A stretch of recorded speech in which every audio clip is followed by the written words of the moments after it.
Okay, we'll call the meeting to order. Establish a quorum via roll call.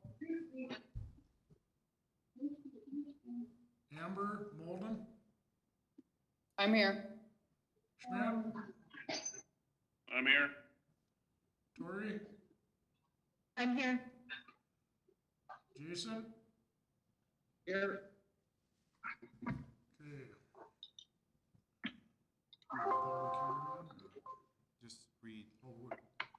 With this quorum being established, I hereby call the Wednesday, April 15th, 2020 regular meeting of the Appleton City Council to order. Public hearing. Local Board of Appeals and Equalization.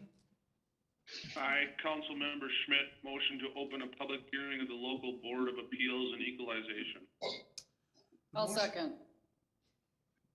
Okay, motion has been made by Councilor Schmidt to open a public hearing of the local Board of Appeals and Equalization. That was seconded by Amber. Councilor Molden. Correct. Any discussion? Hearing none. Councilor Schmidt, Yay. Molden, Yay. Heineke, Yay. Hammerud,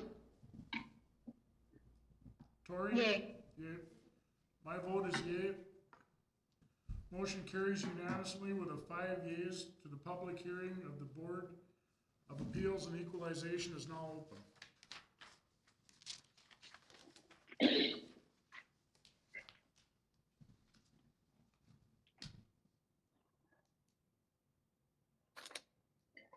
Somebody want to make a motion on that? Yep, so now the next proceeding in this hearing is to motion to recess the hearing to allow for time for local residents to participate in person at the May 20th, 2020 meeting. I, Councilor Schmidt, motion to recess the public hearing of the local Board of Appeals and Equalization until the Wednesday, May 20th, 2020 regular meeting of the Appleton City Council pursuant to a memorandum and guidance from Mr. John Klockheim, Director of Property Tax, Minnesota Department of Revenue. Motion has been made by Councilor Schmidt to recess the public hearing of the local Board of Appeals and Equalization until Wednesday, May 20th, 2020, regular meeting of the City of Appleton City Council. Do I hear a second motion?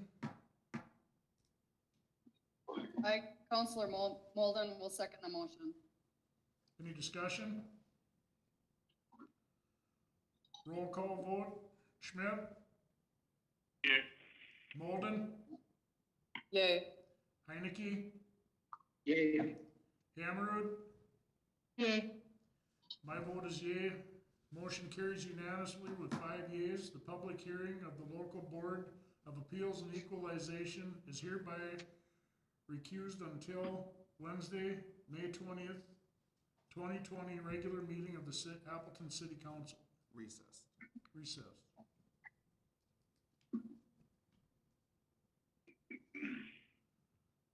Approval of the minutes for March 11th. Go ahead. I, Councilmember Molden, motion to approve the minutes from the March 11th, 2020 special meeting and the April 6th, 2020 emergency meeting of the Appleton City Council as presented.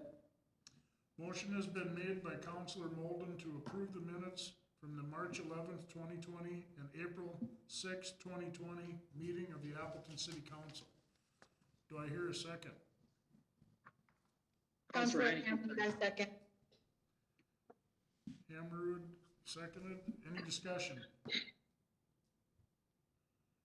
Hearing none, we'll do a roll call vote. Schmidt, Yay. Molden, Yay. Heineke, Yay. Hammerud. Yay. My vote is yea. Motion carries unanimously with 5 yeas. The minutes from the March 11th, 2020 and the April 6th, 2020 meetings are hereby approved. Presentations, Apex. Hey, Bob. Hey, Bob.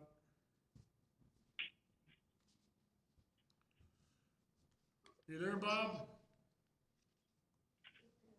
I am here. Can you hear me? Yes, we can hear you. All right. Thank you, Mr. Mayor, council member, staff.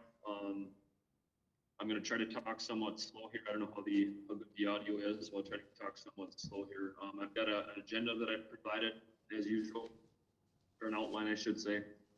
A few things on the project status regarding the new water treatment plant and wells.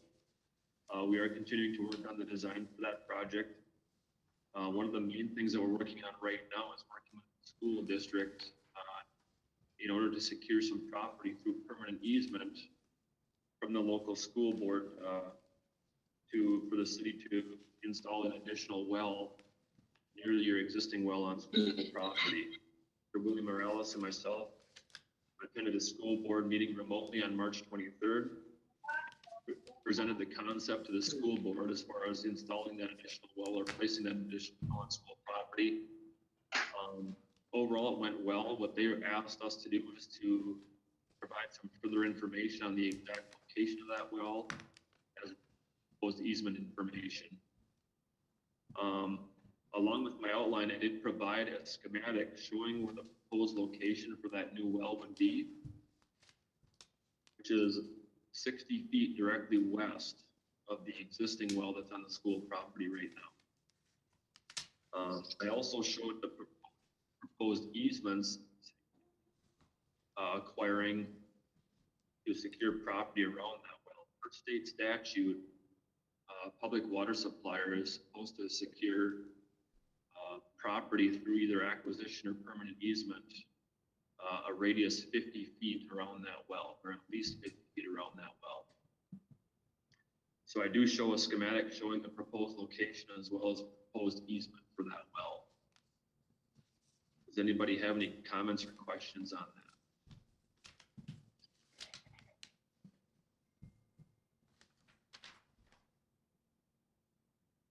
Okay, if there's nothing further, we also submitted a funding application regarding this project in March.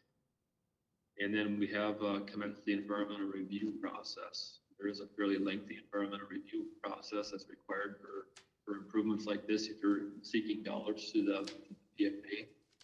And we started that process as well. So, Bob, can I just interrupt you for just a second? This is Counselor Molden.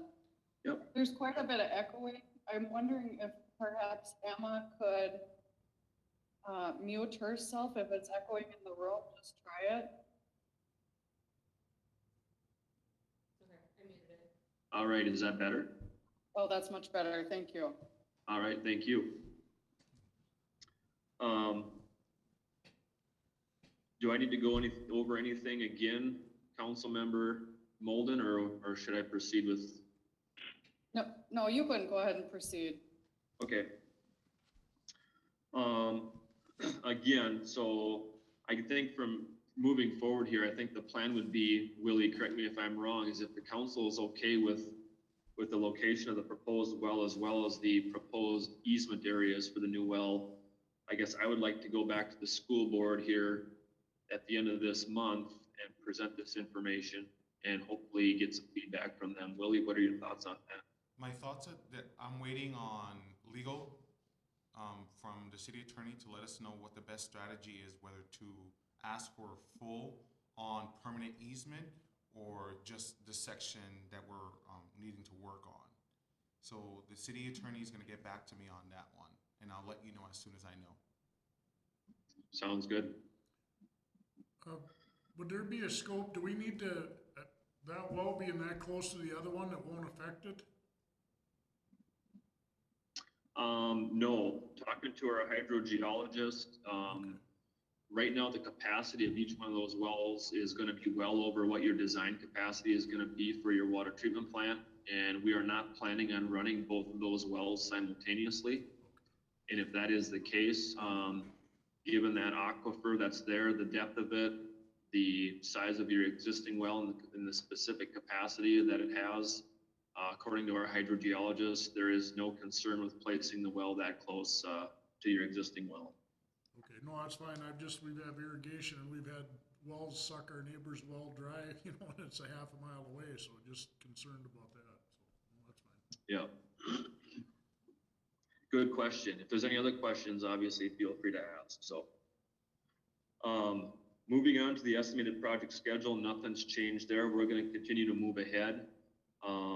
And we're hopefully gonna finalize design here coming up in July, advertise and receive bids late summer, and our goal is to get started with construction this fall yet. So that's our estimated timeline. Any other questions regarding what was included in my outline and in my schematic? Okay, if not, Willie, do you want me to move into the funding discussion at this point? Okay. As I have mentioned at some previous council meetings and meetings with city staff, I would like to present some information on funding, how it works, how grant is determined, and things like that. So what I did is I came down and met with Willie and Emma one day and actually put together a spreadsheet here. I cleaned up this one from the one that I presented to Willie and Emma, so hopefully this is gonna be a little easier to follow. As I go through this, if anybody has any questions, by all means, please feel free to ask. So what I've done is I've broken this spreadsheet, and hopefully everybody's got it in front of you, in various tables. So table number 1 is just your current annual system expenditures. When I say your current annual system expenditures, we're just looking at your water system here, your water system only. So according to your budget, your estimated current annual operation and maintenance costs are about $141,000. Your average annual debt service over the next 10 years, which is what they look like, or what they look at when they look at funding, your average annual debt service for just your water system over the next 10 years is about $38,000. So that gives you a total current annual system expenditure of about $179,000. So that's table number 1. Moving down to table number 2, and if anybody has any questions as I go through this, by all means, please stop me, and because I want everybody to understand this. So moving down to table number 2, what we do is we look at your users. This table has your user type on the left-hand column, the number of connections for each user type in the second column, and then we're looking at your 2019 annual water demand for each user type. So that's your total annual water demand for each user type for the entire year of 2019. And then the next column is called the equivalent dwelling units. So when people talk about EDUs, that's what they're referring to, is equivalent dwelling units. And the last column is basically what I'm going to try to do there is I try to show how the total EDUs for each user type was calculated. This entire table, or most of this table, is dependent on the first row, which is the single family residential. So if you look across there, your single family residential users in the city of Appleton, you have a total of 548 water connections. In 2019, according to the city's billing records, those 548 water connections used a total of 21,517,000 gallons of water. So if you look at the down below that table, to figure out what your annual water demand per EDU is, that number of 39,264 that I've got in bold red underneath that table, that simply is 21,517,000 gallons of water, which was used by those 548 single-family residential connections. They averaged, your single-family households in Appleton averaged in 2019 a water demand of 39,264 gallons per household.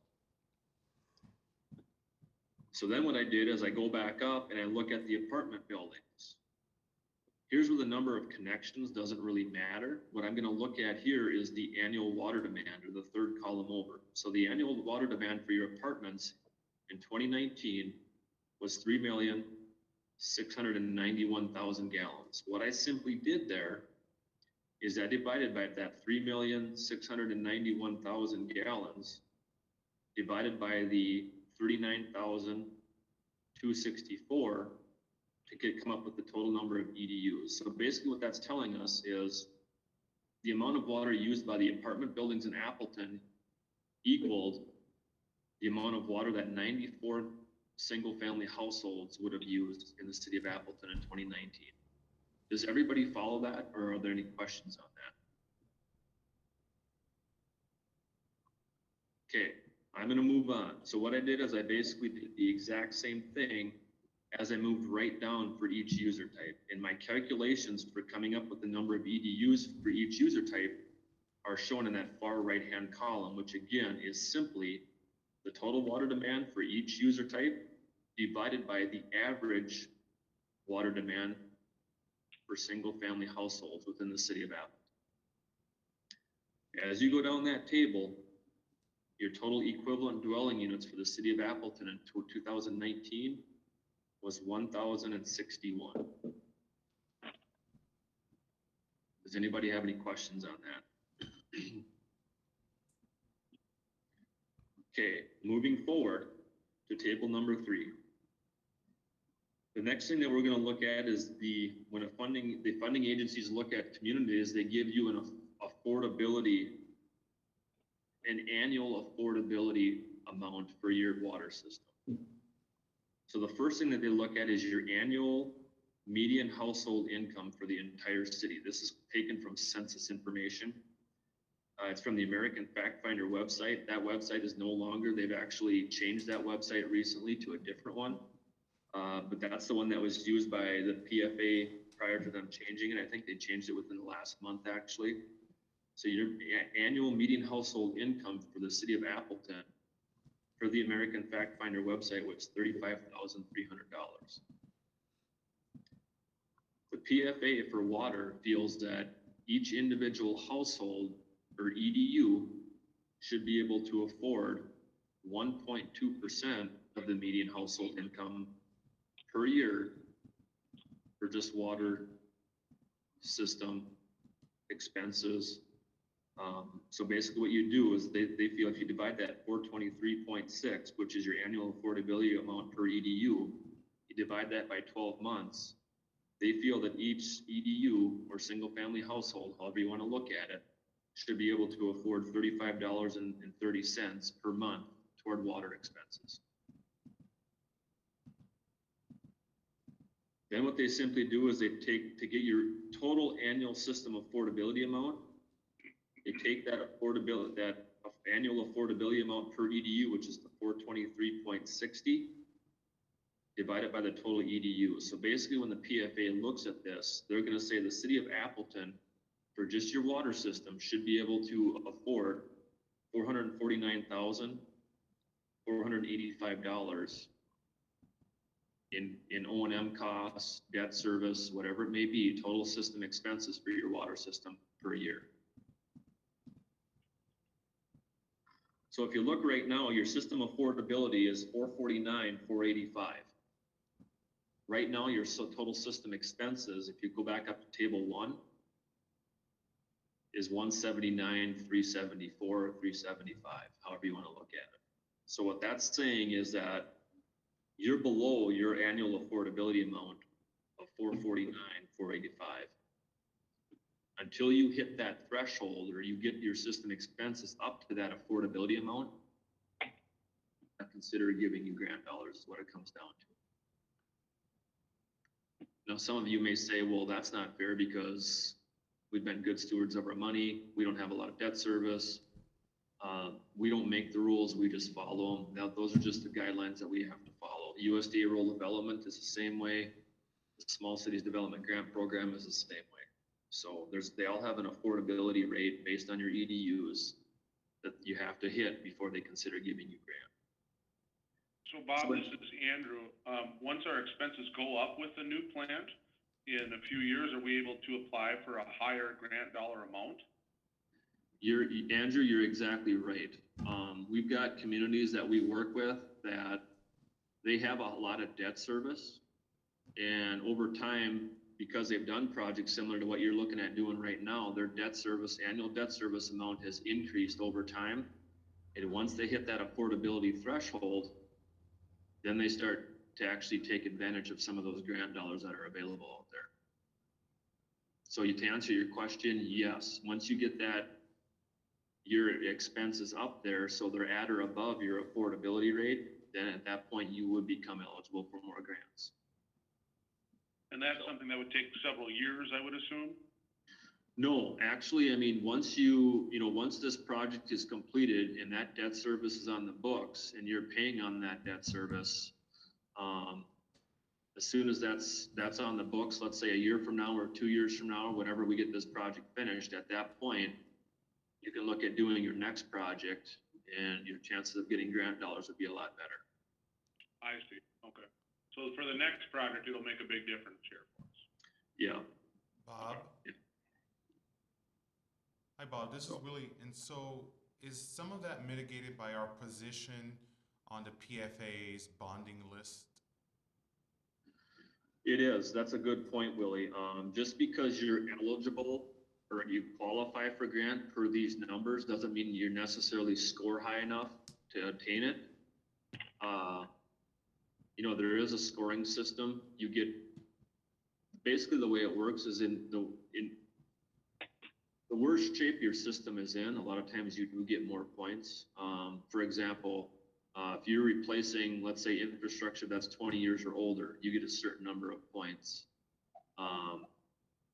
For the sanitary sewer side of things, if you've had some wastewater backups because you've had some lines that have been plugged with roots, or you're over capacity because you've got too much infiltration and inflow in your system, you get additional points for that. So there is a scoring system that incorporates points as well. So that's the second component of receiving grants. You still have to score high enough on those lists. So good point. Any other questions or comments at this point? Okay, moving on here. What I did is in table number 4, I just assumed for a round number that this water treatment facility and new well project was going to cost the city or come in at around $5 million. The loan terms that we typically see from the PFA are 20-year loans. The interest rates are around 1%. You're going to have an additional annual debt service, given those numbers, of about $277,000.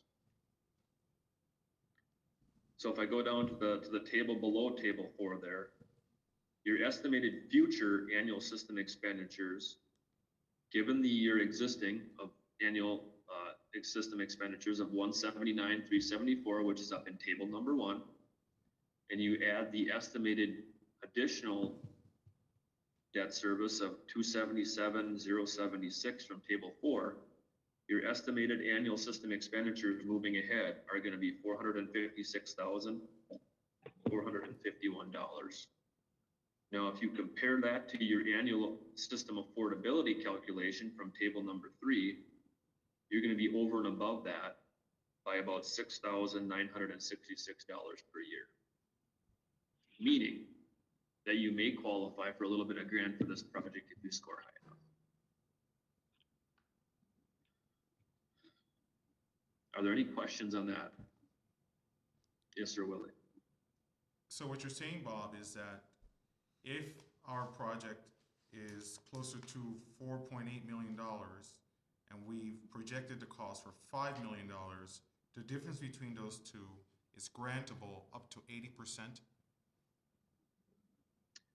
Yeah, basically what Willie, yes, I don't know exactly what that number was, Willie, but basically what it comes down to is if you look next to that $6,966, that's equivalent to, if you use a 20-year loan at 1%, a loan amount of $125,711 would give you an annual debt service of $6,966. So what I did is I backed in to the annual debt service of $6,966, and I came up with a loan amount of $125,711. So basically what happens is if you do qualify for grant and you are over your affordability threshold, the PFA will provide up to 80% grant of whatever that number is. So that $125,711 you could possibly qualify for up to 80% of that, which equates to, on the last table that I've got there, right at about $100,000. It's $100,168, which is 80% of the 125,711. Thank you. So I guess the message here is if this project does truly cost $5 million, there is a chance you could qualify for some grant.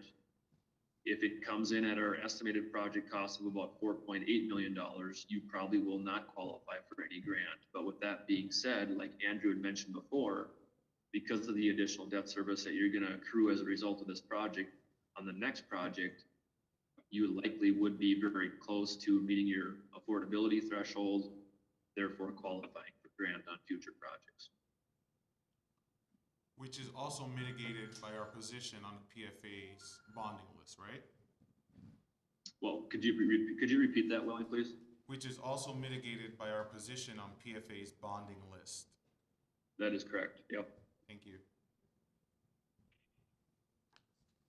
I know there was a lot of information here. Does anybody have any questions?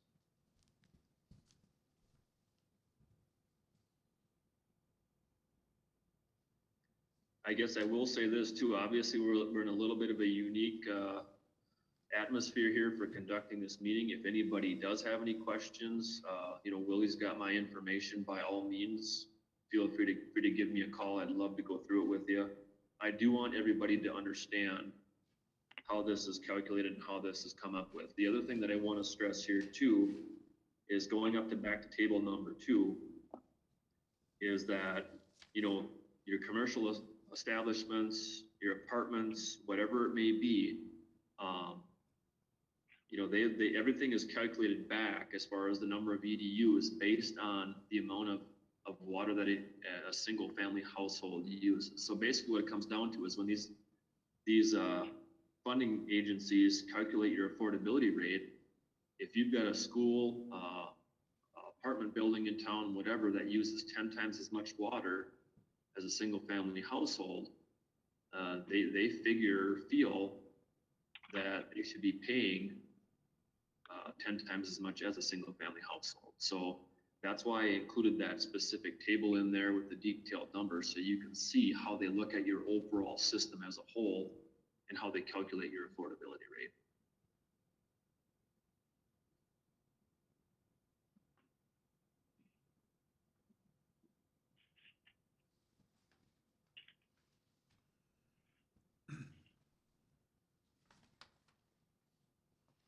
Anybody have any questions for Bob? Thank you, Bob. Thank you, everybody. Yeah, thank you for your time.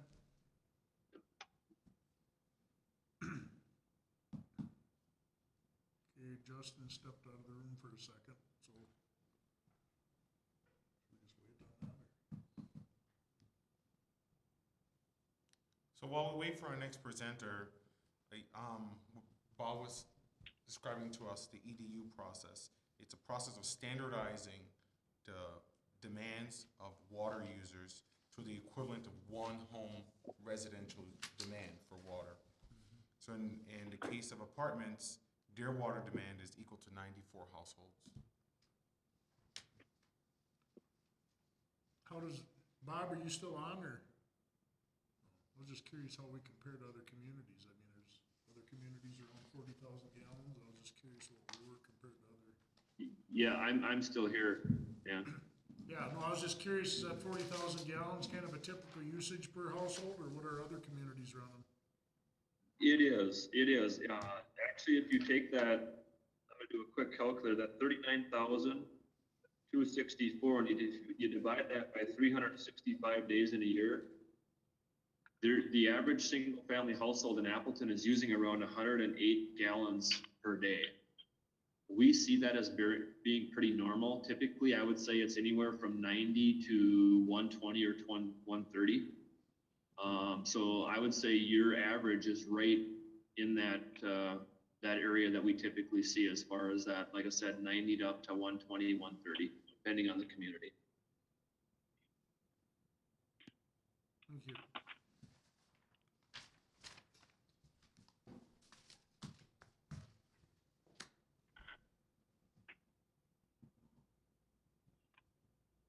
we'd like to thank everybody for their patience in participating remotely. We have our supervisor of streets about to present on an MDH survey. So I will start and he will finish off with any specifics. So we received on April 1st, sanitary survey report for the Appleton Public Water System. All in all, from what I can tell, we have received a very good report. We have no serious violations or findings of any sort. And in terms of our samples, they've come back negative of any sort of pollutants or particulates that would indicate any sort of concern.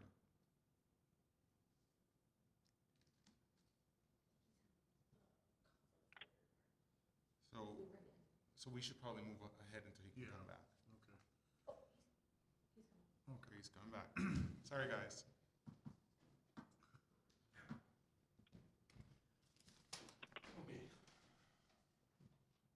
Does he need a mic or? MDH. Okay,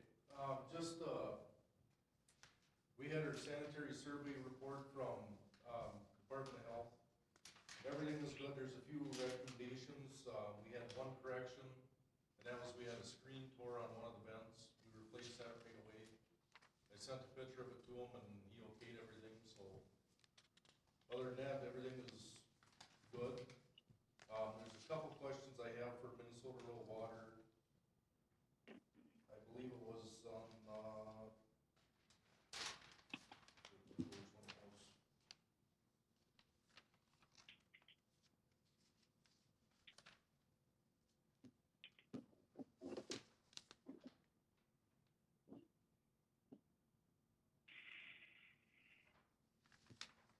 No, it wasn't on this one, that was on something else. The question I did have for him, though, he had on here recommended that all water storage structures be inspected externally on a seasonal basis. That is something we just do on our own, just, all it is checking the vents and the screens, make sure there's no hairs in them, anything like that. The only other thing I gotta do is get a label on, and I'll have that next week on our, fluoride tank. That's the only thing that else that had to be done.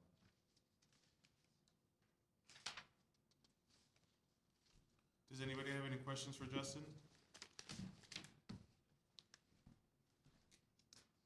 Hearing none, thank you, Justin. Are these scheduled visits or are they No, it's. surprise visits?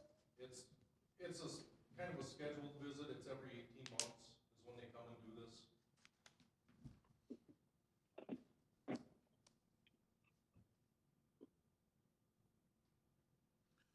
Anything else for Justin? All right, thank you. Thanks, Justin. Okay, moving on, any changes to the agenda?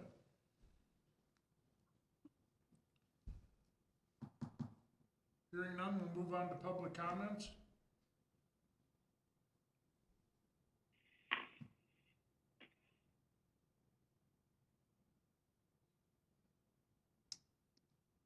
Hearing none, old business. Nothing under that either. I feel older. Okay, moving on to new business. Resolution to extend and declare a local emergency.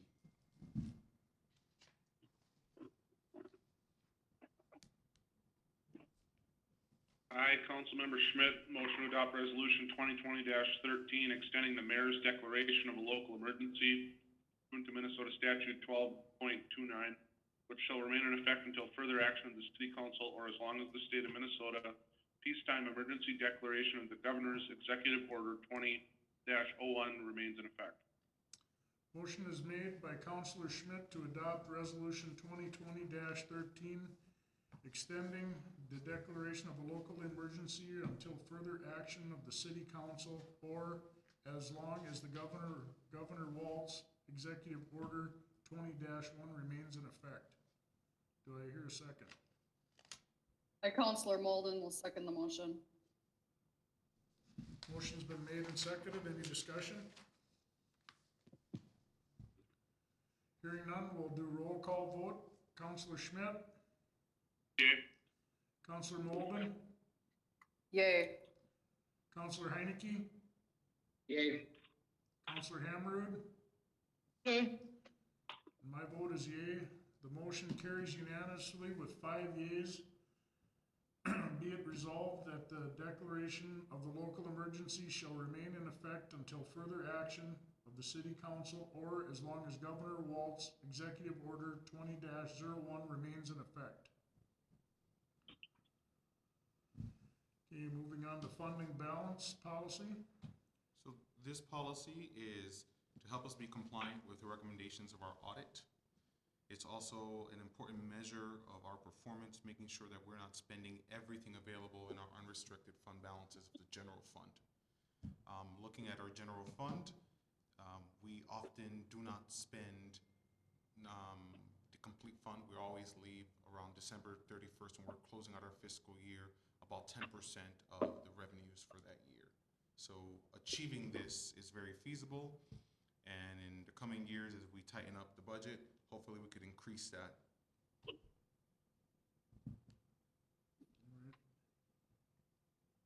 I, Councilmember Molden, motion to approve the fund policy pursuant to Government Accounting Standards Board Statement 5-4. Motion is made by Counselor Molden to approve the fund policy pursuant to Government Accounting Standards Board Statement 54. Do I hear a second? I second. Any discussion? We'll take a roll call vote again. Counselor Schmidt, Yay. Counselor Molden, Yay. Counselor Heineke, Yay. Counselor Hammerud. Yay. My vote is yea. Motion carries with 5 yeas and no nays. So moved. So this is just an update on the Paycheck Protection Program. Lori might speak a little bit later more about it when she presents a little more.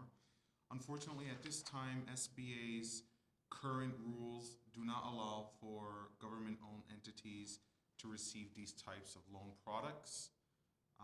There has been some interim rules that the Treasury has expanded for this unprecedented event that we're all experiencing together.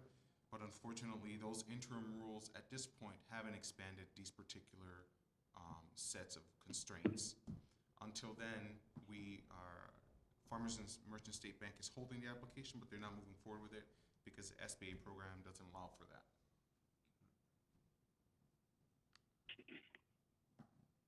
Any other questions on that, or we just move on? It's just an update. Okay. Appointing members to the revolving loan fund board. Now, this is a wonderful project.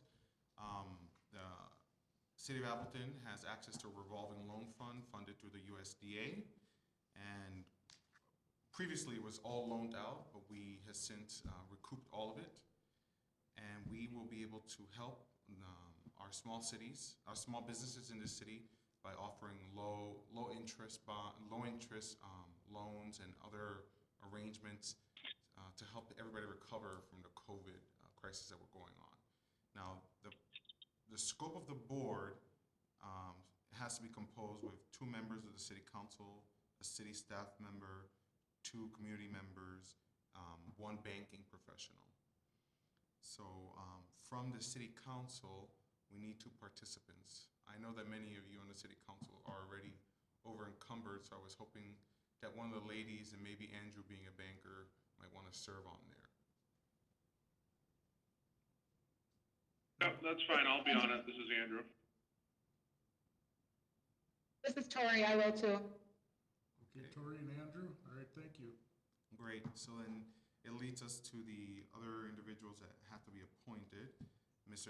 Eddie Massey, Mr. John Heineke, and Mr. Gene Wenstrom.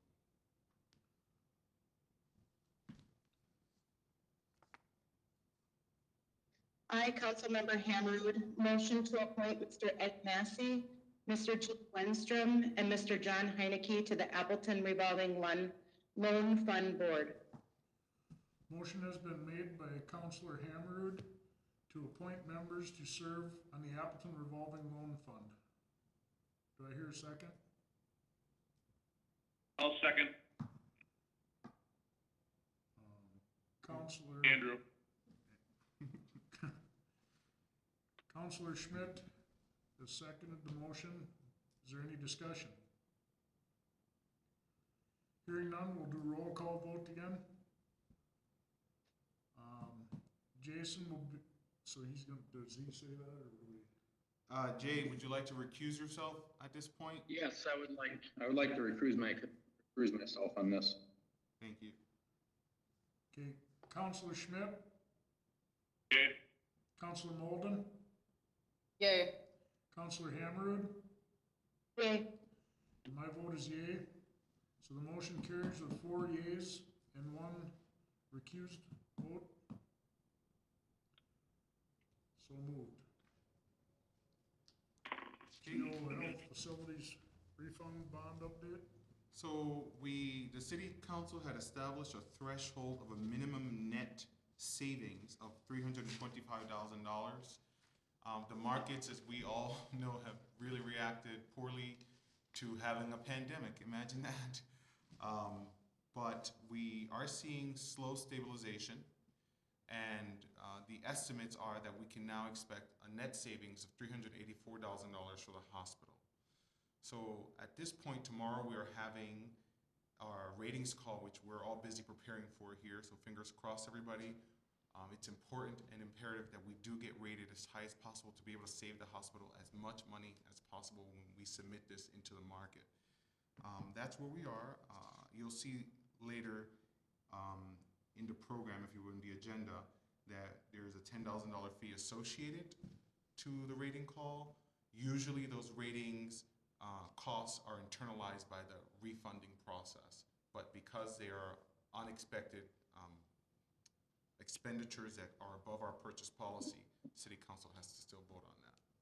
But as of right now, this is just the update to let you guys know. Okay, Appleton Area Health February financials. Hey, Lori. Hello, I'm gonna go ahead and let Jake go ahead and do the financial piece. I think he's on as well. Yep, can you guys hear me? Yep, sound good. Perfect. So we'll go over February financials. Our accounts payable staying at our goal of everything paid up within 60 days, so that's good, that's at 100%. Our days cash on hand dropped to 30.6. Knowing that Medicare payback hit that, after that we're still at 30.6 at the end of February. That we actually didn't pay until March, but I'm incorporating that 30.6 and that Medicare payment out of there. Our AR days, accounts receivable days, was at 53%, so that was good. That dropped from 55 from the previous month.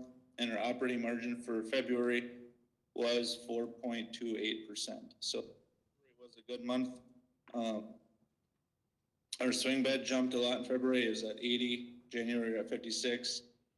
We budgeted for 55, so it was a good month for February, or for swing bed in February. Our pharmacy was also up, which was really good.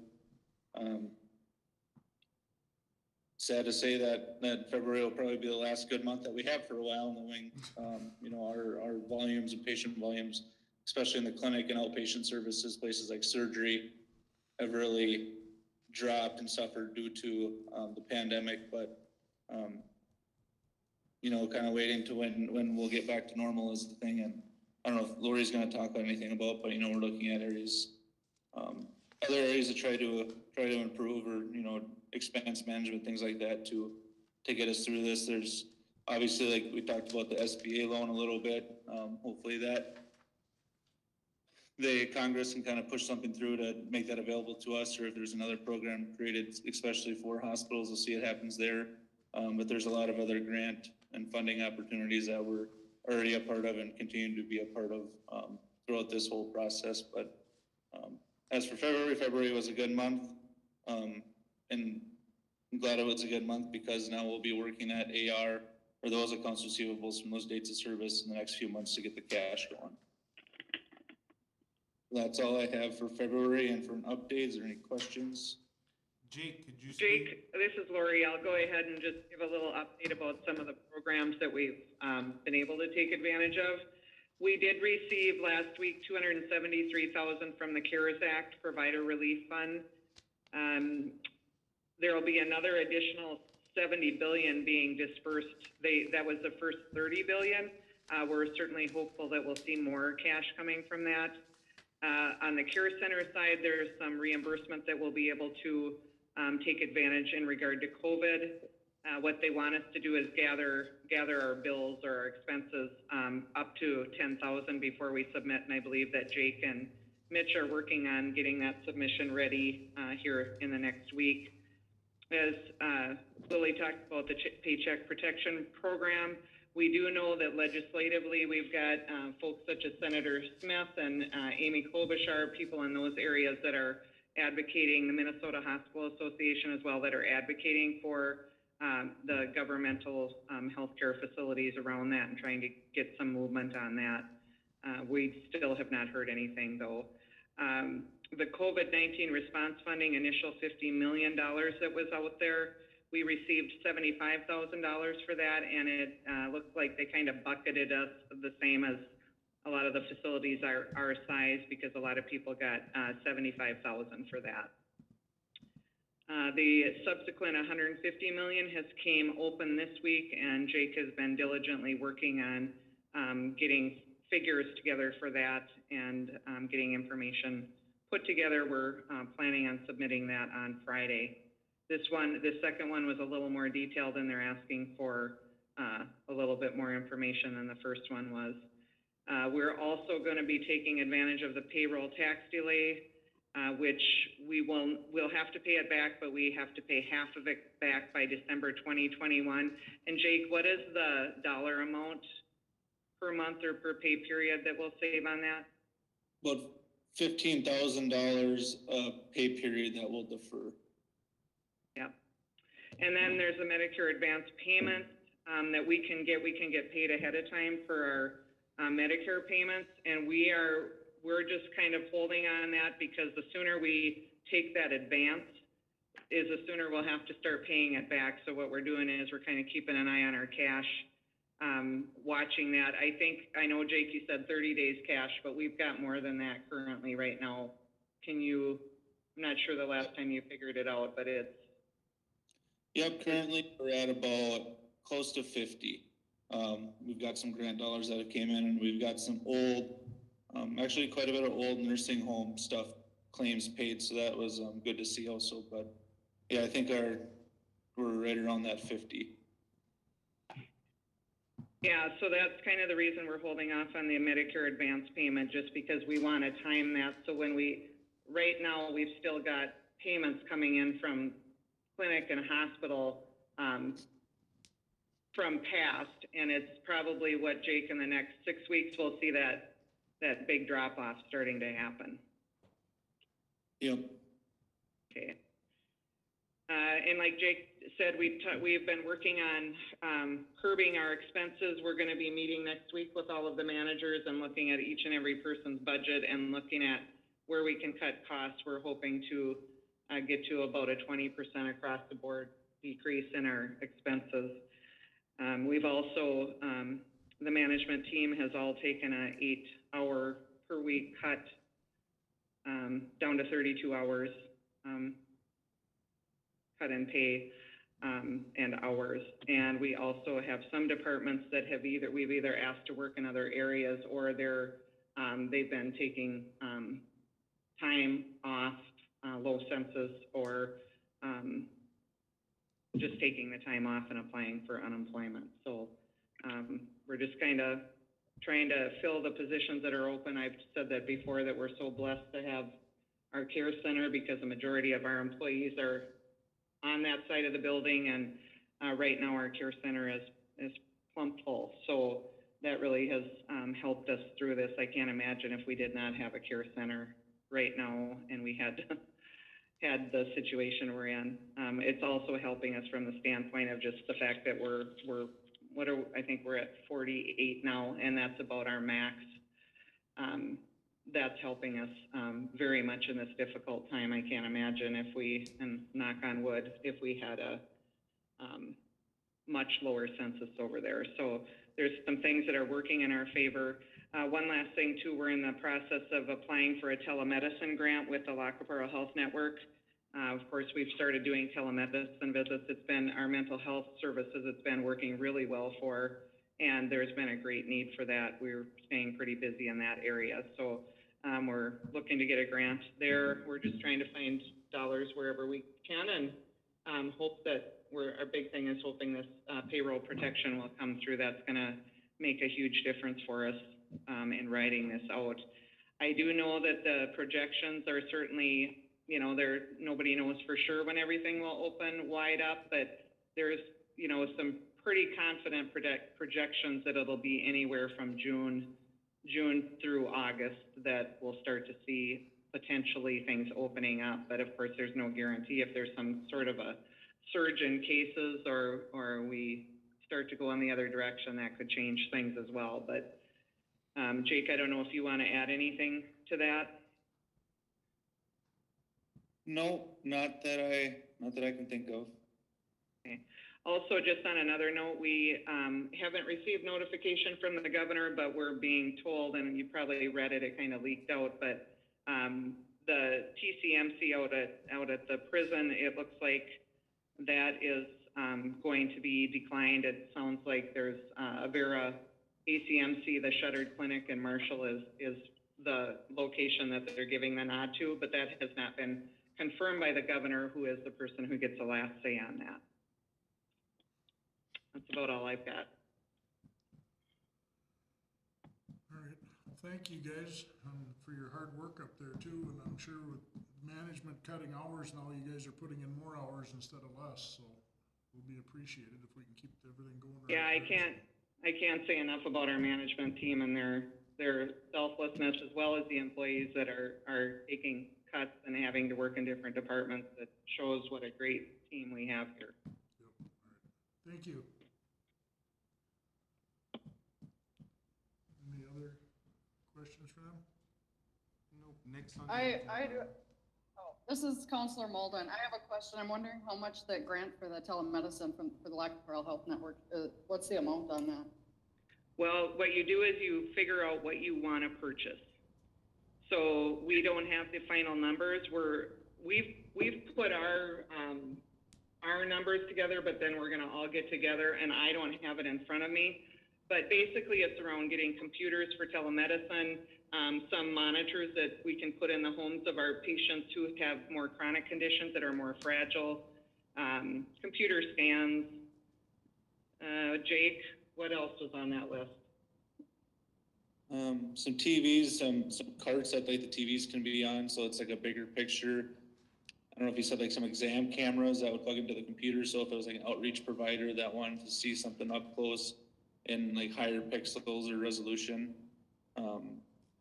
Yeah, things like that. I don't know if you said this, Lori, we'll be doing it with the Lackahassee Health Network. So there'll be 3 facilities that are kind of combining all of our different supplies that we're asking for. What's the deadline date for that then? I don't believe there was a deadline date, but they did recommend getting it done as fast as possible. Sure. Most of these things that come up right now, they're not putting deadlines. They're just saying the sooner the better. Everything is extremely competitive right now. Everybody's scrambling and trying to get every opportunity they can. So they don't put deadlines, but we don't wait around. Our goal is to have it submitted by Friday. One of the reasons we did it with the Lackahassee Health Network is our resources are so strained right now with everything that we're doing and working on, that having Bernie Robinson be able to write the grant for us is an opportunity for us to be able to focus on other things and get some of these other grants and stuff done. So it was more of a, we had just as good of a chance to get the grant working as the Lackahassee Health Network as we do individually, and we're just trying to maximize our resources. Okay, and then I just have one more question. As far as the equipment then at the TCMC, if Avera and Marshall is kind of the hub for the region, is what you said, is that right? Yep. Will the equipment what will happen to the equipment or everything that is out at the facility now? Will that be shared? No, so all the supplies and things that went out there were Montevideos as far as IV, tubing and, things like that. So they'll take their supplies back. Benson had all the beds out there. I'm not sure, if we donated anything, it might have been a pumper, or not a pump or two, or vital sign machine or something like that. I'm not sure, I'd have to check. We may not have even put anything out there as far as that goes. But all of those, will end up, I did reach out to Core Civic and let them know that it looks like, we're just waiting for the final word, and then we'll probably start taking things out of there unless they allow us to leave stuff out there, because in the event of a real big surge, you never know that it would be ready, if we needed to use it again. But that's something we're going to talk about Friday, is how do we want to move forward with? Do we want to just get things out of there and just move in that direction, or do we want to leave things there in the event, which we hope not. And honestly, with the flattening of the curve, it looks as though we're getting better control over this. So we're hoping that continues down that path and none of these alternative sites have to be used. I don't know if that answers your question or not. Yes, I was just curious, if the region is asking or if it's supplied solely by the state, or, the government puts that all together. If they had assigned us as alternative care site, yeah, anything that would have been done, they would have taken that over. Okay, thank you. It would have become theirs. But at this point, it's a matter of us just taking our own resources back out of there. Sure. Yeah. Okay, thanks. Any other questions? No, but I did want to let it know that Lori is working with our ambulance to try to submit on their behalf so that we get all the things that we need. Oh, for supplies. Yep, through the second wave of the MDH COVID-related funding that's available. Good deal. All right, then, moving on, hospital repayment suspension. Yep, I'm asking the city council to please consider voting in the affirmative for this. The hospital's in a position that they need to have as much positive cash mobility as possible. This would allow them to recover. As you heard Lori say, there's some anticipation of being able to start moving towards normal again by June. So this would give them the time that they need to make that up. And if we're seeing that things are changing, we'll readdress this next month to extend the date, correct? Next month, or you mean in June? Well, we'll suspend it till June But 1st. I'm just- We can reassess it then. Oh, I guess, Okay. Amber, are you asking whether we should put it on the agenda again to see where we are for May? Right. I think, well, with the whole COVID thing, we don't know how many months this is gonna go on. I guess I would I'm not saying it has to be on the agenda, but I would like that discussion be between you and Lori at least, and if they feel like it needs to be extended, or Yeah, you and the city, or the city and the hospital feel that, then we should revisit it again. correct. Okay.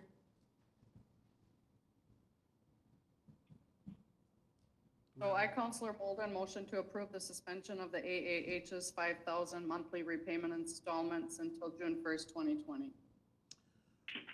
A motion has been made by Counselor Molden to allow Appleton Area Health Services to Appleton Area Health $5,000 monthly repayment installment be suspended until June 1st, 2020.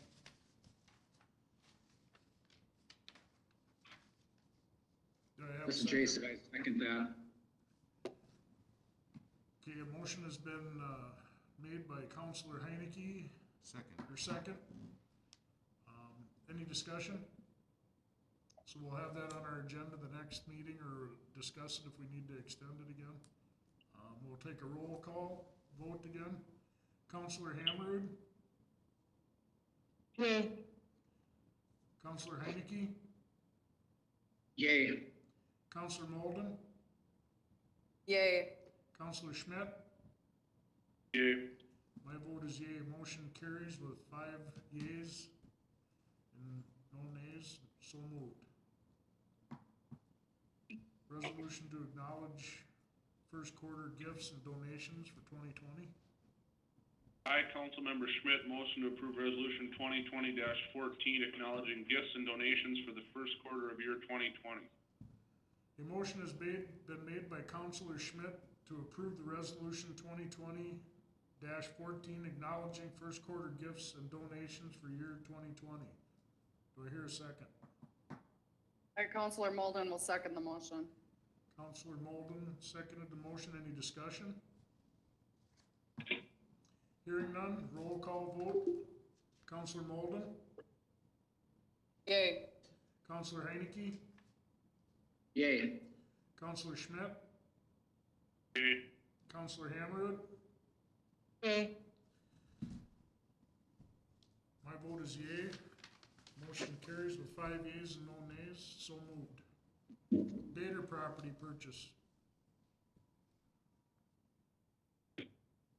I, Aye, Councilmember Hamrood, motion to approve the purchase of Mr. Daryl H. Bader's property, 136 East Ronning Avenue, parcel number 22-0484-000, the amount of $45,500. The motion has been made by Counselor Hammerud to approve the purchase of 136 East Ronning Avenue for the price of $45,500. Do I have a second? Counselor Schmidt will second. Counselor Schmidt has seconded. Any discussion? Hearing none, we'll do a roll call vote. Counselor Molden? Yay. Heineke? Yay. Counselor Schmidt? Yay. Counselor Hammerud? Yay. My vote is yea. 5 yeas, no nays, so moved. McCarty property purchase. I, Councilmember Schmidt, motion to approve the purchase of Mr. Donald McCarthy's property, 140 West Tilkey Avenue, parcel number 22-0025-000 and 22-0026-000 for the amount of $1,495.09. Motion has been made by Counselor Schmidt to approve the purchase of 140 West Tilkey Avenue for $1,495.09. Do I have a second? This is Councilman Heineke. I second. Counselor Heineke seconded. Any discussion? Go to a roll call vote. Counselor Molden? Yay. Counselor Heineke? Yay. Counselor Schmidt? Yay. Counselor Hammerud? Yay. My vote is yea. Motion carries with 5 yeas and no nays. So moved. Retirement of clerk, city clerk and treasurer. Yep, so Mr. Fiddler has decided to move on in his journey, and he is submitting his resignation, and I'm gonna read his resignation to you guys. After 37 plus years of working for the city of Appleton as city clerk / treasurer, and now in my current capacity under phased retirement, I hereby resign my employment with the city of Appleton. I have had a privilege of being in the presence of great office staff, colleagues, and friends over these past decades. I will truly miss the work I have done for the city and my colleagues and friends alike.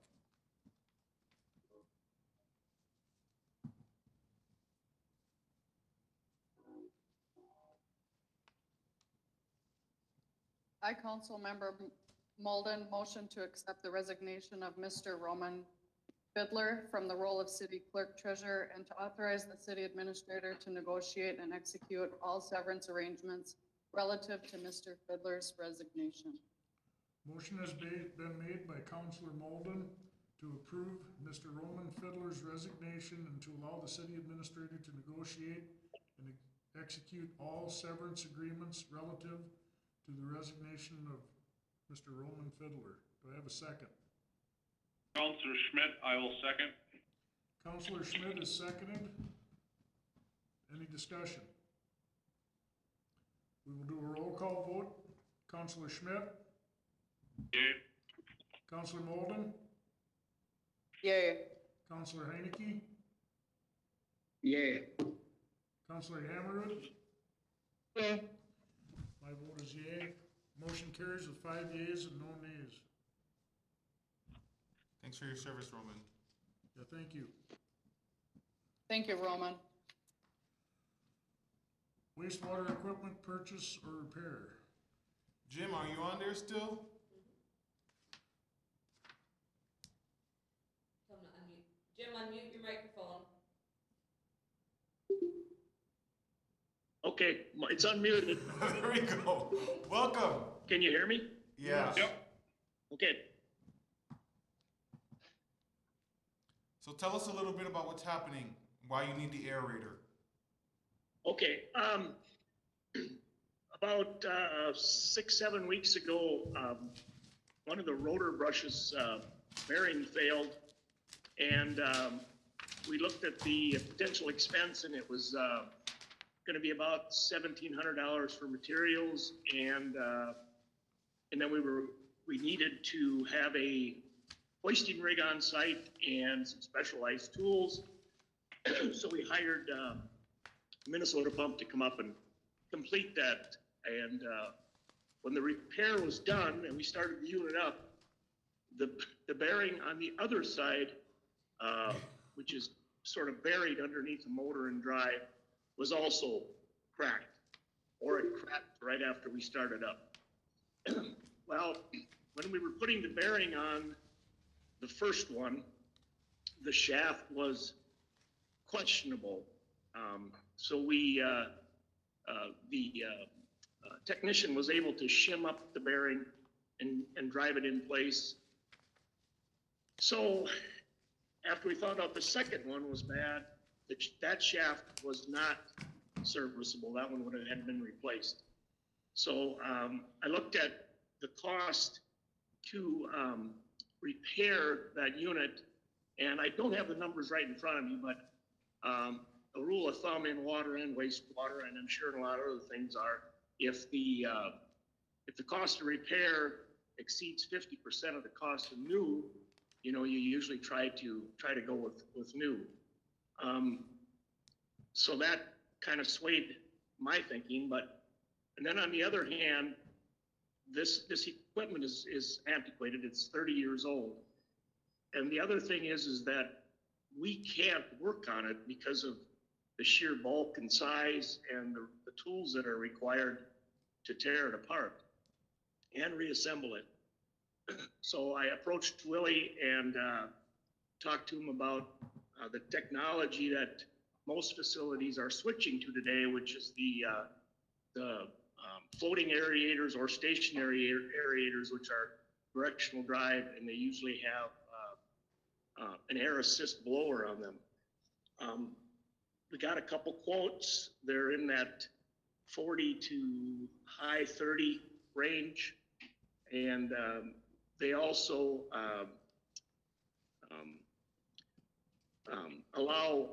that's not the good word. They also furnish, or you're able to service the debt through a loan through them. And I know one of them was 0 interest, and I think Willie was checking on the interest rate for the other one. And I guess at this time I'm making a recommendation that we switch to this new technology, and also look at, in a long-term scenario, that as the other ones fail, we look at replacing and going to this newer technology of floating aerators. A couple local entities that have switched over, the city of Dawson used to have brush aerators, and they've completely switched over to the floating aerators, and also the old AMPI plant, which has a ditch that's considerably bigger than the one we have in Appleton. They have switched over to the same technology because the cost and servicing of these units has gotten to the points where it's almost cost prohibitive. So Jim, this is Andrew. This is only replacing one. How many do we have total? We would need approximately 4 more to do this. But by replacing this one, we've actually looked closely at the other ones, and we don't anticipate a failure, at least in the near future. The bearings all seem solid. I can't guarantee that, but I at wanna this hold time, you I'm to just. that. Jim, What's that? I'd like to hold you to that. I had a question, when I was out there, what is that pontoon that's sitting in there, what kind of aerator is that was tied there that wasn't used? Okay, that's similar to what we're looking at purchasing, only it's a lot cheaper. It's more of a throwaway unit, Mayor. It's not built to the specs, and it doesn't have this one that I'm proposing actually has a built-in air control system on it, and it also has an auxiliary blower which starts and stops depending on how much air you need, Okay, and actually forces more air into the tube. sure, okay. So that was purchased, I'm sure when the prison was open, it was purchased for auxiliary air. And because we had that and because we can use it, we were able to get by until now or in the very near future, with not having to declare this an emergency and get it right away. So, Okay. and our loading has been stable, but we are having some issues because we don't have air in that one rig, but we're able to work around them at this time. Okay, sounds good. Jim, this is Heineke. Yeah. One question for you here, or just a comment maybe. I guess I would consider that kind of a severe environment in 30 years. That's probably realistically all we can expect out of that unit. I mean, now it's failed. It's time to replace it in my mind. Definitely. And also, there are some design issues with that entire system. The bearings and the pillow block that tie the shafts together are actually partially underwater. It was something that we dealt with, I know 30 years ago when the plant was first built, and the operators over the years have dealt with it too, trying to figure out a way to keep the bearings and the pillow out of water. I think the mayor is familiar with this. I think I showed that to him when he was out there. That's one of the issues that caused the bearings to fail, is that they were periodically underwater. Yeah, I can see that they're wet right in the pictures, so thank you. Yep. Any other questions for Jim?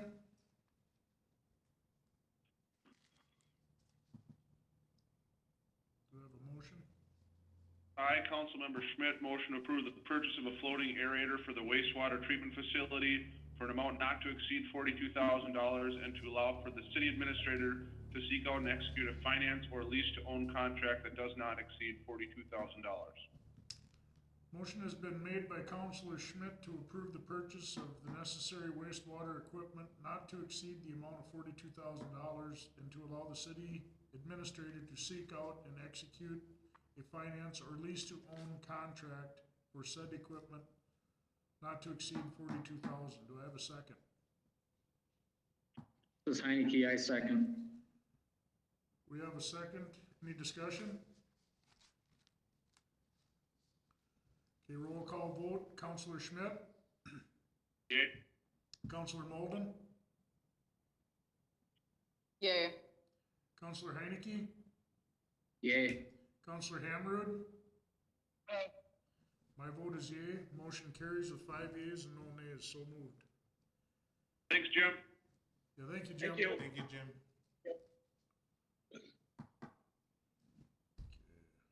Invoice amounts beyond city purchase policy threshold.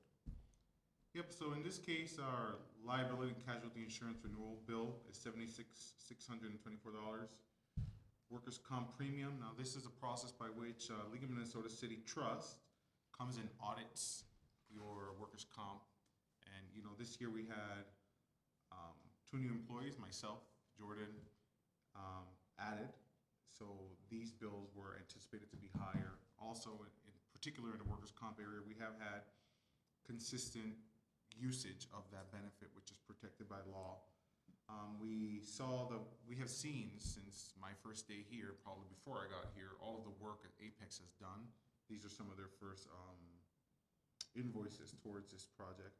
And as I mentioned earlier, the Standard & Poor's rating engagement for $10,000, which of course would be absorbed by the refund process of that bond.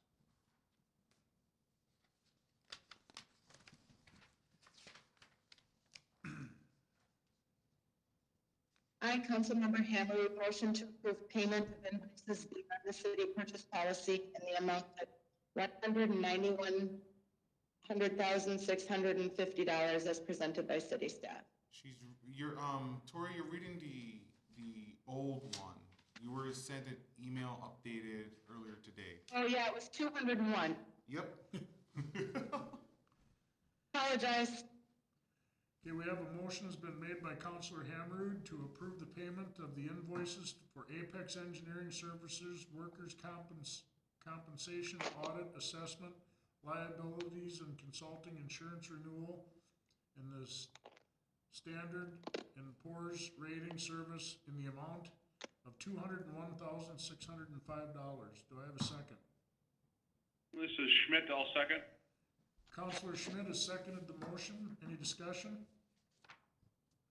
We'll have a roll call vote. Counselor Schmidt? Okay.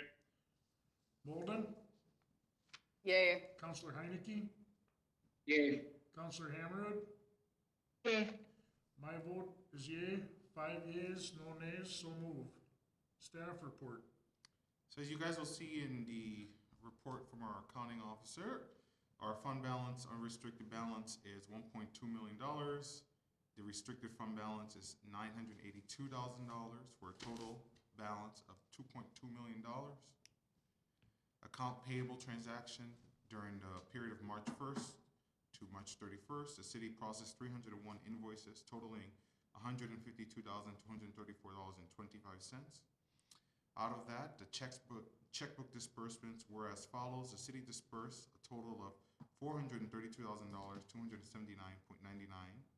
from its checkbook in the following manner: motor vehicle monies to the state, $46,000; DNR money to the state, $456; payroll checks, $42,000; federal Social Security and Medicare withholdings, $11,000; state withholdings, just about under $2,000; para withholdings, just about $10,000, and approved invoices for a total of $231,318.31. This is 188 checks, 395 invoices, and our all clearinghouse transactions, ACH, $88,303.29, 78 transactions for 107 invoices. Invoices paid in amounts greater than $5,000 prescribed by the city purchase policy only occur if charges are contractual in nature or as a result of payroll responsibility. Charges for contracted services, $6,026.01. Payroll and health insurance, $19,059.99. $23,389.52. $20,571. And then we had our otter tail bill. We thought it was a mistake. We even called today. The month of February came in higher, about $3,000 higher than usual at $8,103. But it turns out that our kilowatt usage for that particular month was higher. And if you put into account the fact that our aerators and stuff were working harder because one was broken, it makes sense. Which it didn't click in my head until just now. When we were dealing with Otter Tail, they were assuring me that they did their part.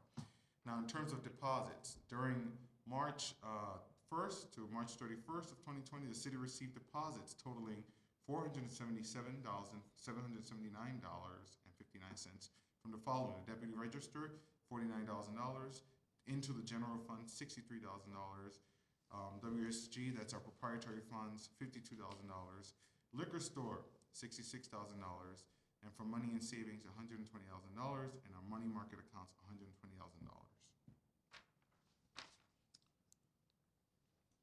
All right. Anything else? This is Heineke. I had a question. Deputy register and people trying to keep their vehicles up to date and different things. What can be done for those people right now? So right now, we're trying not to give them tickets. We've spoken with our chief, but Emma will take over for this. Jason, Houston, to answer your question, starting today, we are allowing people to drop off their renewals in the slot along the highway on the outside of our building. And we will process them and we will mail them back to the customers. If you go in, we put ads in the paper on our Facebook page and our website detailing the process that you have to go through, because we do need some information from the customers in order to process those renewals in a timely manner. But we did open that back up now today, and I can tell you, I had a stack coming in the last 3 days, and I think I spent 3-4 hours processing them, but we do offer that service now for those people that their tabs expired in March. You are able to drop them off here at our office. Okay, that's great, thanks. That's a good alternative versus coming in. Okay, we'd like to also speak about the brush site. Okay, like Willie said, the brush site, we've had lots of people calling on and asking, because in the past, our process has been to check out a key from our office and go out there and return it. Unfortunately, we cannot do that at this time because our office is closed to the public, but I have spoken with our street supervisor, and this Saturday, the 18th, from 8 o'clock in the morning to 4 o'clock at night, or in the afternoon, we are going to open the gate at the brush site. With that being said, we are not going to have someone sit there. So we are going to do it on the honor system, and anyone that wants to bring brush, lawn clippings, anything that is the compostable lawn waste out there, we ask that you can bring it out there, take your boxes, your bags, whatever you're hauling it out there, take it home with you. We are not going to accept appliances, we're not going to accept concrete, because we don't have that in-person element right now. If we do see someone or do find out there on Monday when the guys return that there has been any kind of legal dumping, we unfortunately will have to shut that site down until this pandemic passes, or until we can find someone to sit out there and monitor what comes in and what goes out. We do apologize for it not being open, but with the state of everything now, we figured this was the best option to do the honor system. I will have a post up on our Facebook page and our website tomorrow detailing what we do accept and what we're not going to accept at this time. Thank you.